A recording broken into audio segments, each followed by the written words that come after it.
Big boss live അപ്ഡേറ്റ്സിലേക്ക് പോകാം. അങ്ങനെ നമ്മുടെ ആ ഒരു പണപ്പെട്ടി ടാസ്കിൻ്റെ ഇപ്പോഴത്തെ ഹൗസിലുള്ള കണ്ടസ്റ്റൻസ് ചിലവാക്കിയ പൈസയെല്ലാം തന്നെ കൂട്ടിക്കുറച്ച് നമ്മുടെ വിന്നർ എമൗണ്ടിൽ നിന്ന് എത്ര രൂപ ഉണ്ടാകുമെന്നുള്ള കാര്യങ്ങൾ ഇപ്പോൾ കാണിച്ചിരിക്കുകയാണ്. 43,05,210 രൂപയാണ് ഇനി റിമൈനിങ് ആയിട്ടുള്ളത്. എന്തായാലും ഇത് വല്ലാത്തൊരു ചെയ്ത്തായിപ്പോയി എന്നുള്ള രീതിയിൽ ഹൗസിലുള്ള കണ്ടസ്റ്റൻസ് പറയുന്നുണ്ട്. അതേപോലെ തന്നെ വേറൊരു ഓപ്ഷനും പറയുന്നുണ്ട്, അത് ബിഗ് ബോസ് ചിലപ്പോൾ പറ്റിക്കുന്നതായിരിക്കും, അവസാന സമയത്ത് നമുക്ക് 50 ലക്ഷം തരുമെന്നുള്ള രീതിയിൽ പറയുന്നുണ്ട്. അപ്പം അക്ബർ പറയുന്നുണ്ട്, നമ്മളതിപ്പോൾ പറഞ്ഞുകൊണ്ട് ആ ഒരു ടെസ്റ്റും നഷ്ടമായി പോയി എന്നുള്ള രീതിയിൽ പറയുന്നുണ്ട്. കുഴപ്പമൊന്നുമില്ല, പക്ഷേങ്കിൽ നമ്മൾ വിന്നറായി കഴിഞ്ഞിട്ട് ഈ ഒരു എമൗണ്ട് നമ്മളിൽ നിന്ന് കുറഞ്ഞു പോകുമ്പോഴാണ് ഒരു ബുദ്ധിമുട്ട് എന്നുള്ള രീതിയിലാണ് പറയുന്നത്. എന്തായാലും എല്ലാവരും നോക്കുന്നുണ്ട്.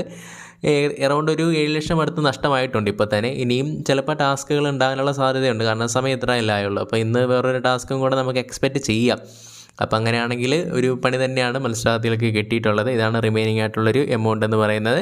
അതേപോലെ തന്നെ നോക്കുവാണെങ്കിൽ അനുമോളിലെ ആ ഒരു മിൽക്ക് മെയ്ഡ് ബാക്കിയുള്ള കണ്ടസ്റ്റൻസിനെല്ലാം തന്നെ കൊണ്ട് കൊടുക്കുന്നുണ്ട്. അപ്പോഴാണെങ്കിലും ആദിലെ വാങ്ങിച്ച് കഴിക്കുന്നില്ല. പിന്നീട് നൂറയുടെ അടുത്തും കൊണ്ടുപോകുന്നുണ്ട്, നൂറയും വാങ്ങിച്ച് കഴിക്കുന്നില്ല. ബാക്കി എല്ലാവരും കഴിക്കുന്നുണ്ട്. അപ്പം അവർക്കിടയിൽ ആ ഒരു പ്രശ്നം ഇപ്പോഴും കൊണ്ടുപോകാൻ വേണ്ടിയാണ് ശ്രമിക്കുന്നതെന്ന് തോന്നുന്നു. എന്തായാലും അനു കൊടുക്കുന്നൊക്കെ ഉണ്ട്, എല്ലാവർക്കും കൊടുക്കുന്ന കൂട്ടത്തിൽ. പക്ഷേങ്കിൽ അവർ രണ്ടുപേരും കഴിച്ചിട്ടില്ലായിരുന്നു. എന്തായാലും ഇപ്പോൾ ഇങ്ങനെ കുറച്ച് കാര്യങ്ങൾ ലൈവിൽ നടന്നിട്ടുണ്ടായിരുന്നു.